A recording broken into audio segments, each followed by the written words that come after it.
আজকে কথা বলছি লাতিন আমেরিকার দেশ কলম্বিয়াকে নিয়ে।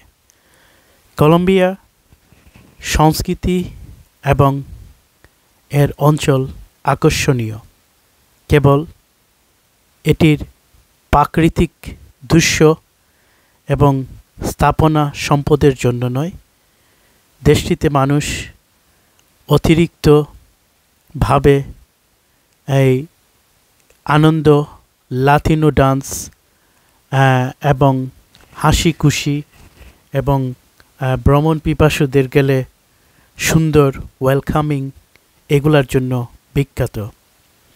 সেখানে পার্টি লাইফ এবং স্প্যানিশ সংস্কৃতিতে একটা সংমিশ্রণ জাতি হিসাবে এই জাতিটি শুধু পার্টি এনজয় এগুলা নিয়েই দেশটির মধ্যে মানুষের চলাফেরা। এই দেশটি দক্ষিণ আমেরিকার প্রবেশদ্বারে অবস্থিত হওয়ার সুযোগ পেয়েছে, যার দ্বারা বোঝা যায় এটি মূলত আমেরিকা থেকে আসা, পাশাপাশি কলোনোপনিবেশবাদী এবং আফ্রিকান উভয় সম্প্রদায়ের ভাবক। এই সত্যটি এর সাংস্কৃতিক বৈচিত্র্য এবং এর রীতিনীতিগুলো উচ্চ হেরিটেজ ঐতিহ্যগত মানকে অবদান রাখে। অতএব আমরা একটি সংক্ষিপ্ত করতে যাচ্ছি সমস্ত কলম্বিয়ান সাংস্কৃতিক পর্যালোচনা। 2002 সালে সাধারণ জনগণ অনুসারে কলম্বিয়ার জনসংখ্যা 48 মিলিয়ন, অর্থাৎ 4,80,00,000। এই বাসিন্দাদের মধ্যে কলম্বিয়ার 85.94% জনগোষ্ঠী তাদেরকে জাতিগতভাবে শ্রেণীবদ্ধ করেছে। এর মধ্যে ইহুদি এবং আরব কলম্বিয়দের শ্বেতদের বংশগুলির মূলত স্পেনীয় এবং আরবি, কিছু ইটালিয়ান, ফরাসি, জার্মান এবং স্লোভাকিয়ান অবদানের সাথে কলম্বিয়ার ইতিহাসে সাদা জনগোষ্ঠী প্রভাবশালী ভূমিকা রাখে। তারাই প্রথাগতভাবে সরকারি প্রতিষ্ঠান গঠন করেছিল, সংবিধান লিখেছিল, সেনাবাহিনীর আইকমান অবকাঠামো নির্মাণ, বিশ্ববিদ্যালয় ও বিজ্ঞান বিভাগে জন্য বিকল্পের মধ্যে শনাক্ত আফ্রো কলম্বিয়া গোষ্ঠীর জনসংখ্যার 10% আদিগোষ্ঠী 3.44% এবং একটি জিপসি হিসেবে 0.1% জনগণ অনুসারে প্রায় 5,000 লোক ইউরোপীয় জিপসি থেকে সরাসরি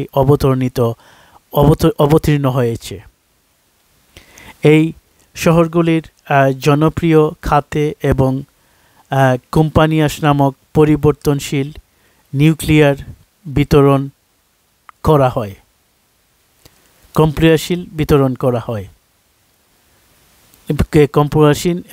নিউক্লিয়ায় বিতরণ করা হয়।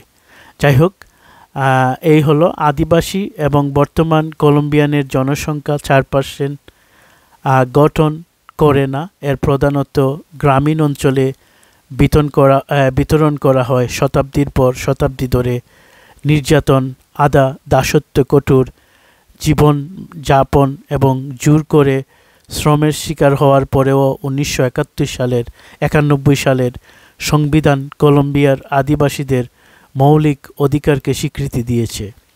কলম্বিয়ার জাতীয় অঞ্চল জুড়ে প্রায় 87টি আদিগোষ্ঠী এবং নগোষ্ঠী রয়েছে। সর্বাধিক জনসংখ্যার ওয়াইনাসা এবং সেনু চারণভূমি এবং এম্বেরা, অন্যান্য নৌগোষ্ঠী এবং আছাগোয়া, আন্ড্রাক, অনেক গোষ্ঠী, অনেক ভাষাগত, তাদের মধ্যে আঞ্চলিক স্পেনীয় ছাড়াও শত শত উপভাষা ছাড়া এবং আমেরিকান ভাষা বলা হয়, যা 13টি ভাষাগত পরিবারে বিভক্ত। এগুলি সমৃদ্ধ একটি কলম্বিয়ান সংস্কৃতি। আফ্রো বংশোদ্ভূত জনগোষ্ঠী সান বালিসিও দে পালেঙ্কের সম্প্রদায়ের এবং দেশের কয়েকটি রাজধানী কলম্বিয়ান প্যাসিফিক করিডোর, সান আন্ডোস এবং প্রভিনডেসিয়া এবং সান্তা কাতালেনিয়া আর্কিপ্লাগোতে অবস্থিত। 1504 সালে প্রথম দাসের আগমনের পরে কৃষ্ণাঙ্গ জনগোষ্ঠীদের একটি অংশ হিসেবে আমেরিকা যুক্তরাষ্ট্র এবং ব্রাজিলের পরেই কলম্বিয়া আমেরিকান মহাদেশে তৃতীয় বৃহত্তম কৃষ্ণাঙ্গ জনসংখ্যায় রয়েছে।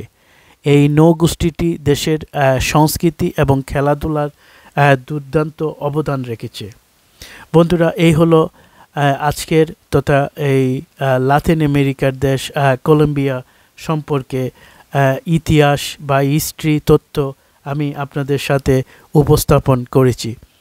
কলম্বিয়া একটি অতিথিপরায়ণ দেশ। আমার অনেক বন্ধুবান্ধব গিয়েছে বা বন্ধুবান্ধবের এই যে যাদের ধারণা বা আমার অনেক বন্ধুবান্ধব কলম্বিয়ান আছে, তাদের থেকে আমি যে ধারণাটুকু পেয়েছি, দেশটি অত্যন্ত অতিথিপরায়ণ দেশ এবং দেশের সবখানেই মানুষ সবসময় প্রতিটা সময়ই হাসি খুশি, গান বাজনা, নাচ গান এবং পার্টি উৎসব এগুলা নিয়েই তাদের এই জীবন পাঞ্চঞ্চল্য থাকে। যদিও দেশটি এত সমৃদ্ধশালী, অর্থশালী বা ধনী দেশ না, কিন্তু জীবনের যে আনন্দটুকু সেটা কিন্তু কলম্বিয়াতে বেশি। কারণ কলম্বিয়ার মানুষরা বেশি আনন্দ করতে ভালোবাসে এবং বেশি পার্টি লাইফ, এনজয় এগুলা নিয়েই তারা ব্যস্ত থাকে।